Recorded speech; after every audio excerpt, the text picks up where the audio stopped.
Now, the Defence Strategic Update released almost 2 weeks ago now, does it show that we are now facing a more volatile situation with a risk of actual conflict in the Indo-Pacific and more than we even realise?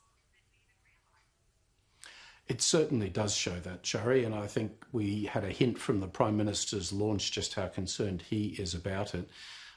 China is engaging in highly dangerous militaristic sort of pushing and probing around all its neighbours, Taiwan, Japan, South Korea and the Southeast Asian countries. And the risk of that leading to a military exchange, a shooting of an aircraft out of the sky or a sinking of a ship, I think is actually high and probably higher than people realise. So it's a dangerous time and I think it's got a number of governments around the world seriously alarmed at what might take place in the second half of this year and moving into 2021. You really think it could be that soon? Because I noticed in the Defence Strategic Update, they spoke about, the next 10-year trajectory, but you're saying that we could even be facing a conflict later this year? Look, I think the risk of that has most definitely increased, Shari. I don't know if I can put odds on it happening late this year or early next. It's very clear that the Chinese Communist Party is trying to secure a strategic advantage for itself coming out of COVID. And that means it's moving very quickly. We also have, of course, the presidential election in November in the United States. And we have what for the Communist Party is a very significant anniversary next June, which is the 100th anniversary of the foundation of the Communist Party. And Xi Jinping has promised big to his population that that China will have achieved greatness by that time. So you put all these things together, along with a pretty overconfident People's Liberation Army, and the risk of something bad coming out of that, I think, is actually quite high. Look, there's been a very strong statement today or overnight from Secretary of State in the US, Mike Pompeo, about China in the South China Sea. Is this a warning shot about not accepting any provocative action in the South China Sea from China? And what do you think will be the impact of this strong statement? Will China take heed of this, or could it have the reverse effect and actually provoke them?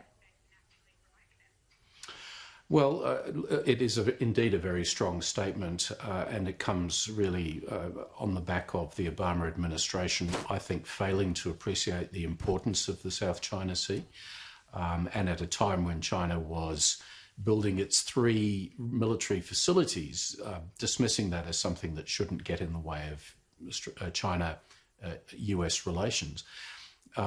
Even with a distracted Trump administration, what we're seeing out of Washington now is a very strong bipartisan view that China presents more risks to American interests and to the interests of the democracies than any other country. And I think the Pompeo statement about the South China Sea is a shot across the bows. It's saying to China, don't get carried away with military adventurism in this COVID period, because we, the United States, will push back. I think that's a welcome signal, but of course China will continue the brinksmanship. That's what it's been about in the last few years, and China will continue to look for pressure points that it can push where it can gain advantage, and if no one pushes back against them, they'll seek further concessions. So really what Pompeo is saying is this stops, and I think it's a clear and necessary warning. Look, just in terms of the scenario that could unfold where an actual conflict could arise, the most likely scenario is in the South China Sea, isn't it? That's, I think, quite likely. I think a strong possibility is that China could declare what's known as an air defence investigation zone, which really would, on its logic, say that they could close the airspace of the South China Sea down to aircraft moving through it. That would be a major crisis for the region, for Southeast Asia, for Australia and for North Asia. But we shouldn't also forget Taiwan. I know that in the last few months, Chinese military aircraft and ships have been encroaching Taiwanese airspace and sea space the level of rhetoric in Chinese newspapers has been through the roof, talking about the need to bring Taiwan back under the control of the Communist Party. Not that it ever was, actually, in the first place, Shari. So they are two flashpoints in the region, which I think we need to be paying really close attention to in the coming months. If something did erupt in either of those flashpoints or something else, Australia would then need to make the decision about whether to get involved. You know, how would this play out, and what do you think would be the right decision for Australia to make?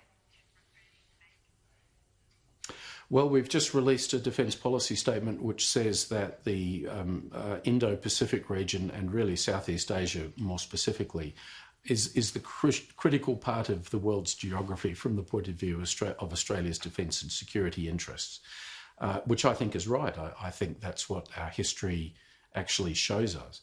And that being the case, we don't really have the option to vote ourselves out of the house if something happens in the South China Sea or in Taiwan.